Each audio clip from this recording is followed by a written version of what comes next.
شروع اللہ کے نام سے جو بڑا مہربان نہایت رحم والا ہے۔ اے پیغمبر، جو عورت تم سے اپنے شوہر کے بارے میں بحث و جدال کرتی اور اللہ سے شکایت رنج و ملال کرتی تھی، اللہ نے اس کی التجا سن لی اور اللہ تم دونوں کی گفتگو سن رہا تھا۔ کچھ شک نہیں کہ اللہ سنتا دیکھتا ہے۔ جو لوگ تم میں سے اپنی عورتوں کو ماں کہہ دیتے ہیں وہ ان کی مائیں نہیں ہو جاتی، ان کی مائیں تو وہی ہیں جن کے بطن سے وہ پیدا ہوئے۔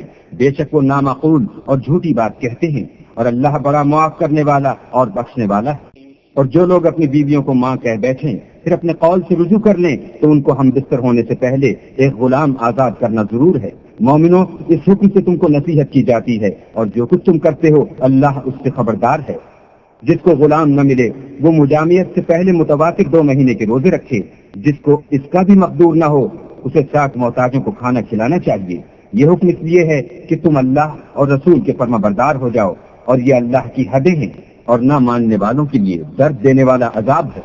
جو لوگ اللہ اور اس کے رسول کی مخالفت کرتے ہیں وہ اسی طرح ذلیل کیے جائیں گے جس طرح ان سے پہلے لوگ ذلیل کیے گئے تھے، اور ہم نے صاف اور صریح آیتیں نازل کر دی ہیں۔ جو نہیں مانتے ان کو ذلت کا عذاب ہوگا۔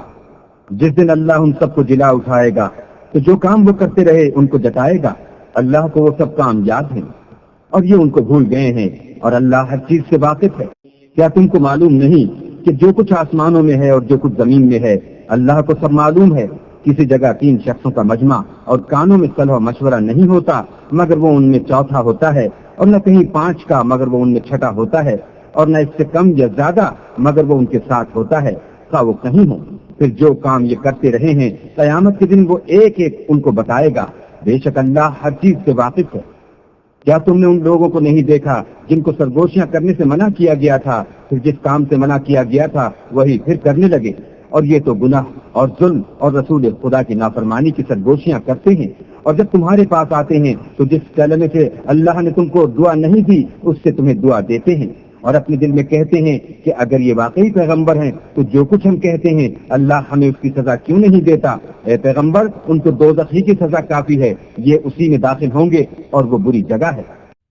مومنو، جب تم آپس میں سرگوشیاں کرنے لگو تو گناہ اور زیادتی اور پیغمبر کی نافرمانی کی باتیں نہ کرنا بلکہ نیکوکاری اور پرہیزگاری کی باتیں کرنا، اور اللہ سے جس کے سامنے جمع کیے جاؤ گے ڈرتے رہنا۔ کافروں کی سرگوشیاں تو شیطان کی حرکات سے ہیں، اور جو اس لیے کی جاتی ہیں کہ مومن ان سے غمناک ہوں، مگر اللہ کے حکم کے سوا ان سے انہیں کچھ نقصان نہیں پہنچ سکتا۔ تو مومنوں کو چاہیے کہ اللہ ہی پر بھروسہ رکھیں۔ مومنوں، جب تم سے کہا جائے کہ مجلس میں کھل کر بیٹھو تو کھل بیٹھا کرو، اللہ تم کو کشادگی بخشے گا، اور جب کہا جائے کہ اٹھ کھڑے ہو تو اٹھ کھڑے ہوا کرو۔ جو لوگ تم میں سے ایمان لائے ہیں اور جن کو علم عطا کیا گیا ہے اللہ ان کے درجے بلند کرے گا، اور اللہ تمہارے سب کاموں سے واقف ہے۔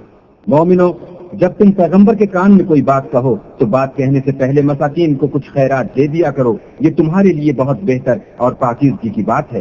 اور اگر خیرات تم کو میسر نہ آئے تو اللہ بخشنے والا مہربان ہے۔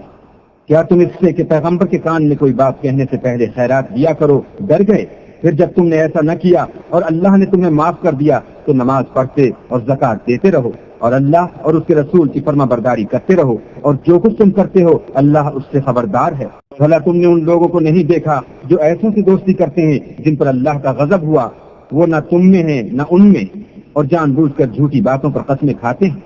اللہ نے ان کے لیے سخت عذاب تیار کر رکھا ہے، یہ جو کچھ کرتے ہیں یقیناً برا ہے۔ انہوں نے اپنی قسموں کو ڈھال بنا لیا اور لوگوں کو اللہ کے راستے سے روک دیا، سو ان کے لیے ذلت کا عذاب ہے۔ اللہ کے عذاب کے سامنے نہ تو ان کا مال ہی کچھ کام آئے گا اور نہ اولاد ہی کچھ فائدہ دے گی۔ یہ لوگ اہل دوزخ ہیں، اس میں ہمیشہ جلتے رہیں گے۔ جس دن اللہ ان سب کو جلا اٹھائے گا تو جس طرح تمہارے سامنے قسمیں کھاتے ہیں اسی طرح اللہ کے سامنے قسمیں کھائیں گے اور خیال کریں گے کہ ایسا کرنے سے کام لے نکلے ہیں۔ دیکھو یہ جھوٹے اور برسرے غلط ہیں۔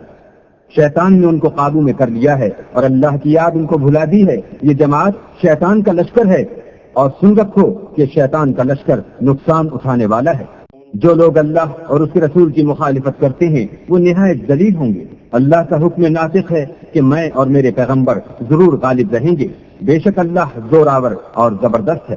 جو لوگ اللہ پر اور روز قیامت پر ایمان رکھتے ہیں تم ان کو اللہ اور اس کے رسول کے دشمنوں سے دوستی کرتے ہوئے نہ دیکھو گے، خواہ وہ ان کے باپ یا بیٹے یا بھائی یا خاندان ہی کے لوگ ہوں۔ یہ وہ لوگ ہیں جن کے دلوں میں اللہ نے ایمان پتھر پر لکیر کی طرح تحریر کر دیا ہے۔ اور فیض غیبی سے ان کی مدد کی ہے، اور وہ ان کو بہشتوں میں جن کے تلے نہریں بہ رہی ہیں داخل کرے گا، ہمیشہ ان میں رہیں گے۔ اللہ ان سے خوش اور وہ اللہ سے خوش، یہی گروہ اللہ کا لشکر ہے۔ اور سن رکھو کہ اللہ ہی کا لشکر مراد حاصل کرنے والا ہے۔